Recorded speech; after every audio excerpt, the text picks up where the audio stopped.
আজকের সভার সভাপতি যিনি গত 5ই আগস্ট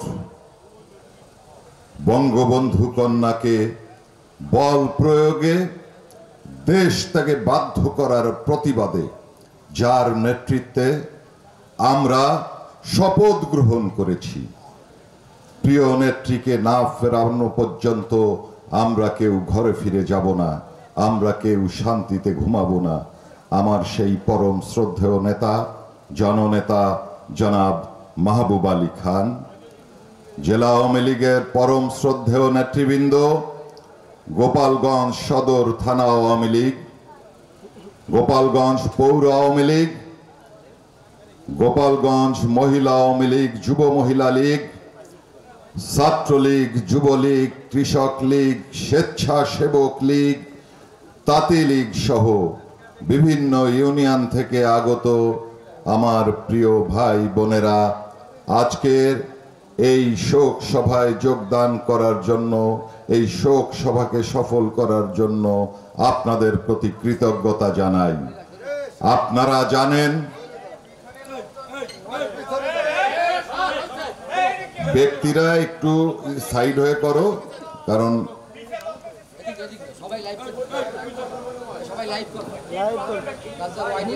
আজকের আমার বক্তব্যের শুরুতে আমি শ্রদ্ধা ভরে স্মরণ করি এই দিনে যে ভয়াবহ গ্রেনেড হামলা হয়েছিল, সেই হামলার সময়ে নিহত আইভি রহমান সহ আমাদের 24 জন নেতাকর্মীকে শ্রদ্ধা ভরে স্মরণ করি। 1971-এর শহীদ মুক্তিযোদ্ধাদের আর এ যাবৎকালে গণতান্ত্রিক আন্দোলনে যারা নিহত হয়েছেন, শহীদ হয়েছেন, আমি তাদের আত্মার মাগফিরাত কামনা করি। আপনারা জানেন, কোটা বিরোধী বা বৈষম্য বিরোধী আন্দোলন একটি ছায়া ছিল, একটি ধোঁয়াশা তৈরি করে আমাদের দেশের সাধারণ কোমলমতি ছাত্রদেরকে ভুল বুঝিয়ে আজকে বাংলাদেশে যে পর্যায়ে নিয়ে এসেছে। আমাদের প্রিয় নেত্রীকে বল প্রয়োগে শুধু দেশটাকে বাধ্যই করেনি, 5 তারিখের পর থেকে আওয়ামী লীগের নেতা কর্মী কি হয়েছে,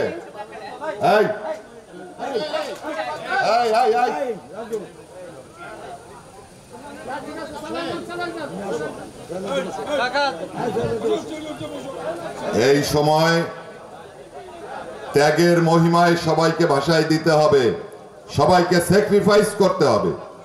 নিজেদের মধ্যে কোনো ধরনের ভুল বোঝাবুঝিকে প্রশ্রয় দেওয়া যাবে না। যারা সিনিয়র তাদের বুদ্ধি করে চলতে হবে, আর যারা জুনিয়র তাদেরকেও বলবো নেতৃত্ব মেনে সিনিয়রদেরকে মেনে চলতে হবে। আমরা কোনো ধরনের বিশৃঙ্খলা এখানে সহ্য করব না। প্রিয় ভাইরা, এই কথা বলো না আর এই জায়গায়।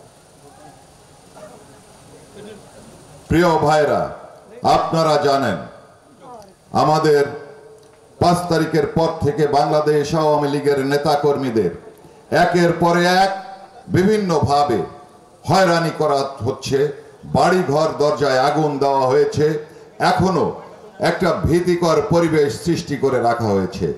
ইউনূস সরকারের দায়িত্বে বসার পর থেকে বাংলাদেশ আওয়ামী লীগকে নিশ্চিহ্ন করার জন্য একটা নীল নকশা নিয়ে এসে বসেছে। একের পর এক নেতা কর্মীদের নামে অশুভ প্রচারণা চালাচ্ছে। তারা আওয়ামী লীগের নেতা কর্মীদের গ্রেফতার করছে, সাধারণ জনগণকে ভয় দেখাচ্ছে। আজকে বাংলাদেশের সাধারণ জনগণের উদ্দেশ্যে বলবো, ভয় পেলে চলবে না। ওরা সংখ্যাগরিষ্ঠ নয়, ওরা ষড়যন্ত্রকারী। ওদের বিরুদ্ধে আমাদের ঐক্যবদ্ধভাবে রুখে দাঁড়াতে হবে। প্রিয় বন্ধুগণ, আমরা এই বাংলাদেশ আওয়ামী লীগ দীর্ঘ লড়াই সংগ্রামের মাধ্যমে বাংলাদেশে প্রতিষ্ঠিত হয়েছে, দীর্ঘ সময় সরকার পরিচালনা করেছে। এই দেশের যত উন্নয়ন শুধুমাত্র আওয়ামী লীগ সরকারের আমলেই হয়েছে।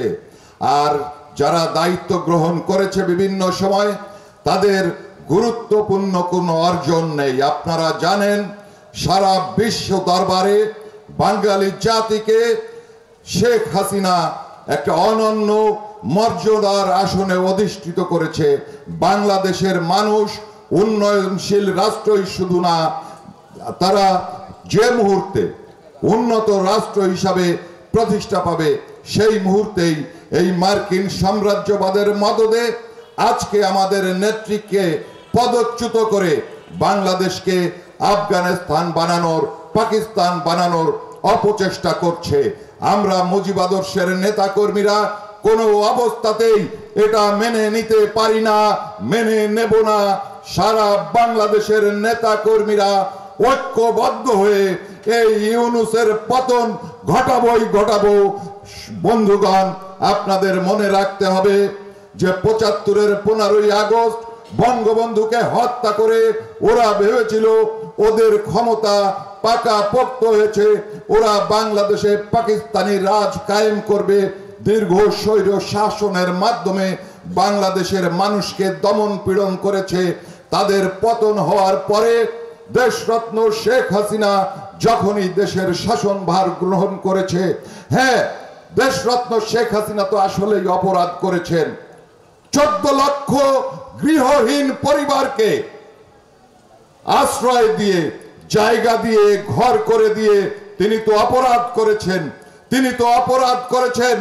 25% লোক যারা দরিদ্র সীমার নিচে বসবাস করত তাদের সেই দরিদ্র সীমার নিচ থেকে উপরে তুলে নিয়ে এসেছেন।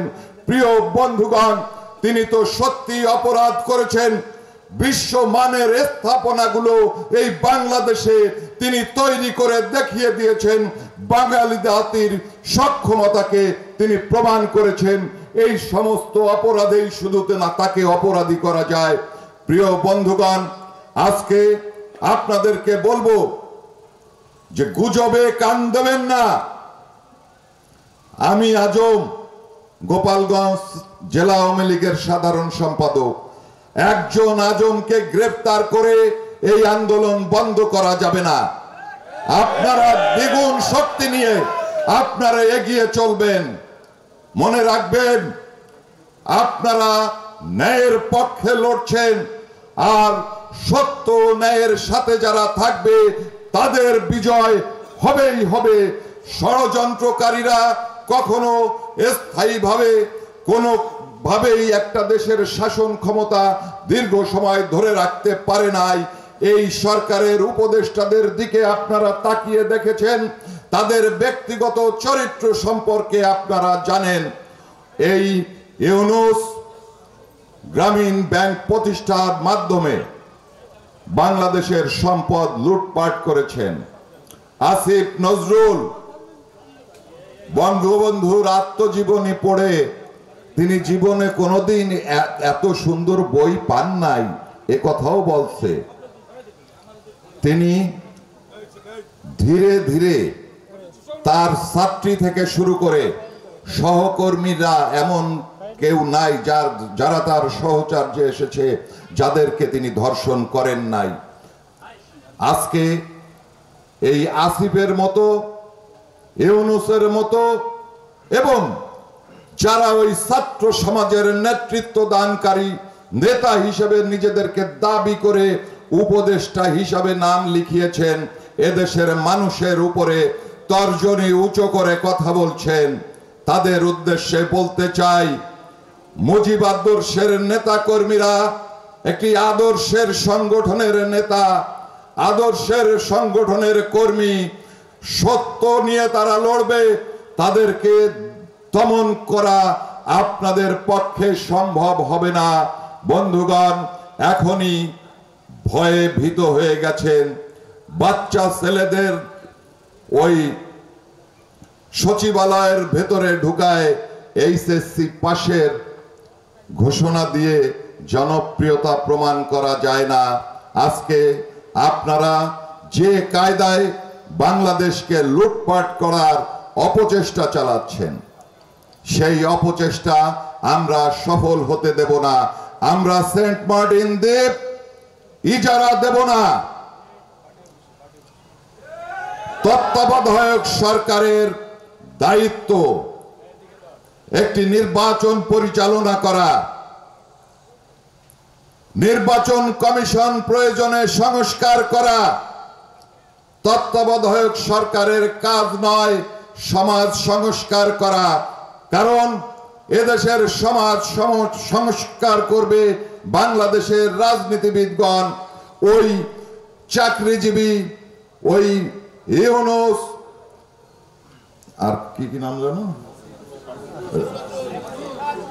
ইউনূস সহ অনভিজ্ঞ সার্জিসদের নেতৃত্বে এদেশের সংস্কার হবে না। এদেশের মানুষের যে উন্নয়নশীল রাষ্ট্র হিসাবে এগিয়ে চলার পথ, সেই পথকে আজকে পিচ্ছিল করে দেওয়া হয়েছে। সেই পথ থেকে বাংলাদেশকে ছিটকে ফেলে দেওয়ার অপচেষ্টা চলছে। এই অপচেষ্টার বিরুদ্ধে আমরা সকলে রুখে দাঁড়াবো। আমরা সকলে ঐক্যবদ্ধভাবে প্রিয় নেতা দেশরত্ন শেখ হাসিনা কে দেশে ফিরিয়ে না আনা পর্যন্ত আমরা কেউ বাড়িতে ফিরবো না, এই অঙ্গীকার ব্যক্ত করে শেখ হাসিনার নেতৃত্বে প্রিয় নেতা শেখ ফজলুল করিম সেলিম নির্দেশিত পথে সকল কর্মসূচি আমরা এই গোপালগঞ্জে বাস্তবায়ন করব এবং সারা বাংলাদেশের নেতৃত্ব গ্রহণ করে গোপালগঞ্জ থেকে আপনাদেরকে নিয়ে সারা বাংলাদেশের মানুষকে ডাক দিয়ে এই ইউনূস সরকারের পতন ঘটাবো ইনশাআল্লাহ। জয় বাংলা, জয় বঙ্গবন্ধু, বিপ্লব দীর্ঘজীবী হোক।